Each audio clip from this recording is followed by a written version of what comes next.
Bonjour amis voyageurs, on reprend notre aventure en Indonésie. On est en ce moment dans les alentours du lac Toba à Sumatra. Allez, c'est parti!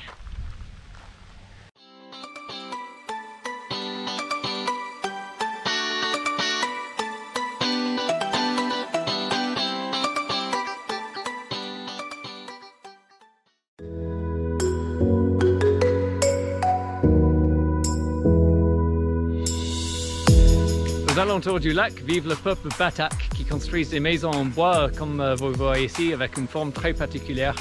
On va découvrir ça et leur culture dans les prochains jours.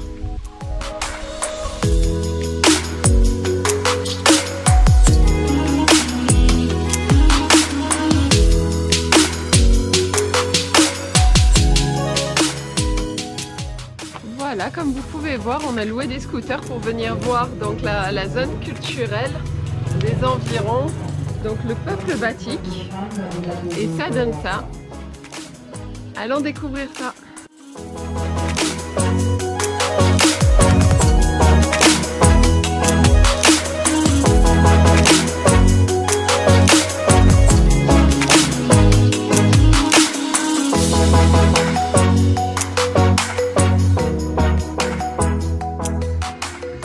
Pendant qu'Owen essaye de dompter la faune sauvage, petite présentation du peuple Batak qui a donc été converti au christianisme. Ils vivent dans ces maisons un petit peu particulières qui sont absolument magnifiques. Et ici on se trouve dans l'un des points d'origine de ce peuple avec la tombe des anciens rois. Et je sais pas pourquoi, il y a des gens qui dansent en tenue traditionnelle, mais il semblerait qu'ils tiennent beaucoup de présentations, que ce soit pour les tourismes ou juste d'un point de vue culturel, ils font beaucoup de fêtes.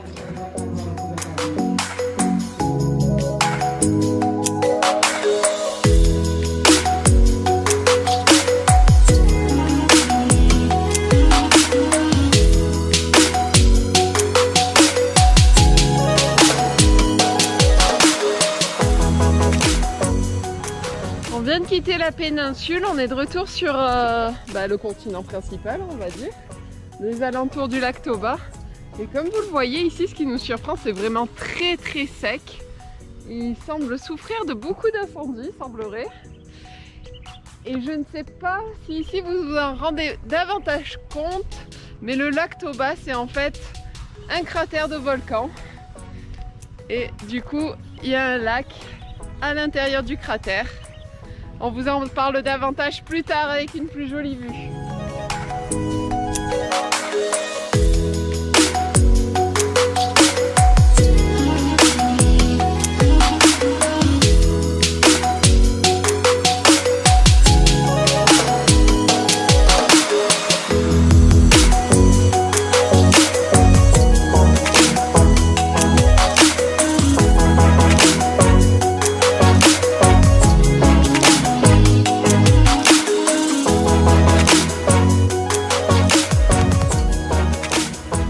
Donc quelques savoirs inutiles sur le lac Toba.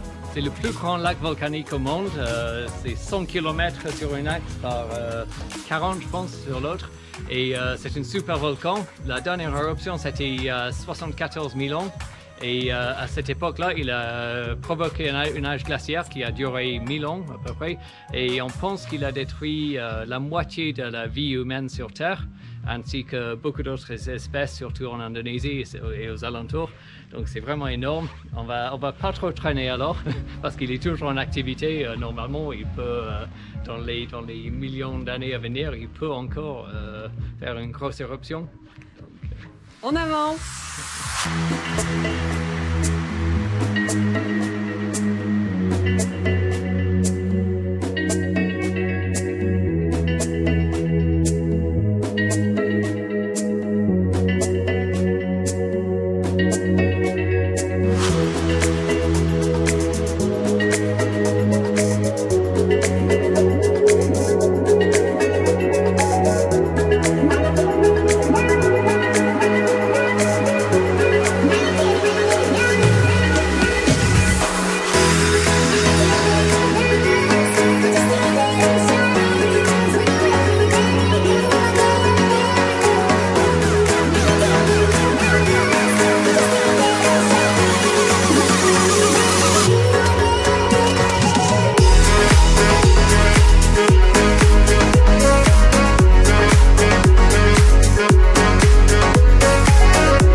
touche à sa fin. Seulement, maintenant on a une journée très fun qui nous attend.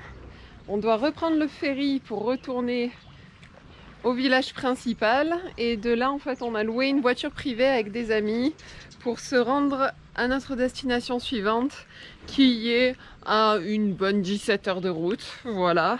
Sauf que le ferry devait passer à 2h45. Bon, là, il est 2h47, mais voilà, heure indonésienne. Donc j'ai envie de dire presque tant mieux qu'on ait une voiture privée, elle nous attend. Mais on va voir, ça occulte rien de bon pour les 17 heures restantes de route. Allez.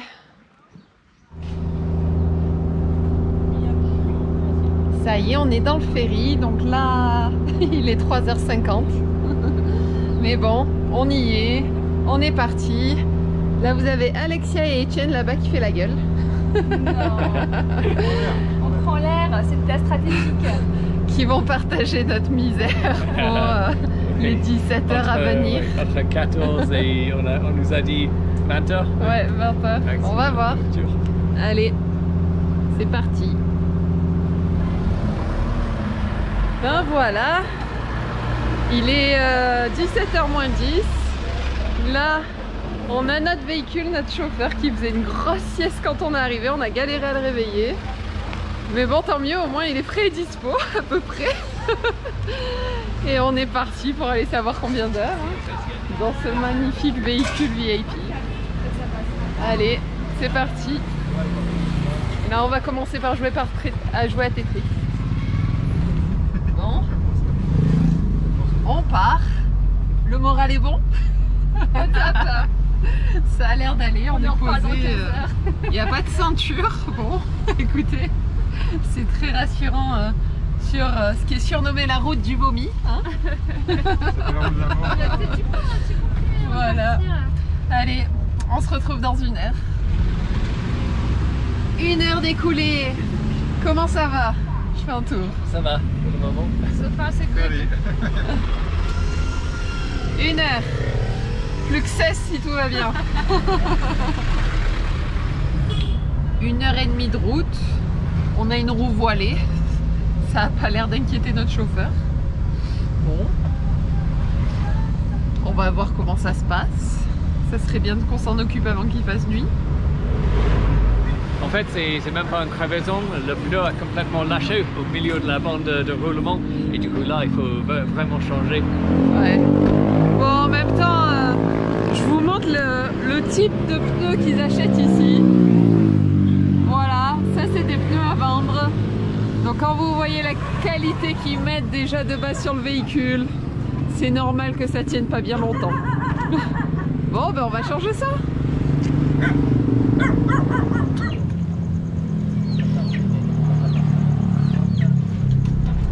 Petite mise à jour, 4 heures dans notre road trip de allez savoir combien d'heures, hein, on verra à l'arrivée. On a fait une petite pause repas, ça remue, on est dans une route de montagne maintenant et on s'est lancé un petit karaoké pour tenir notre chauffeur éveillé. Voilà, donc le moral va toujours bien?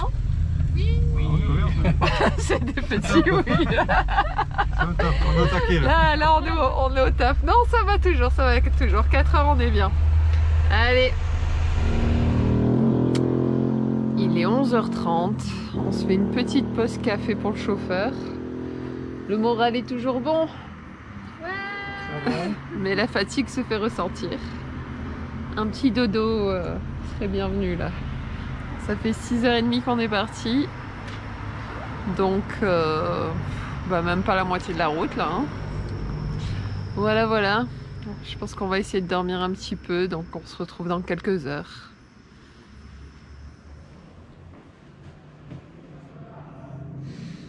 Combien d'heures? 14h30.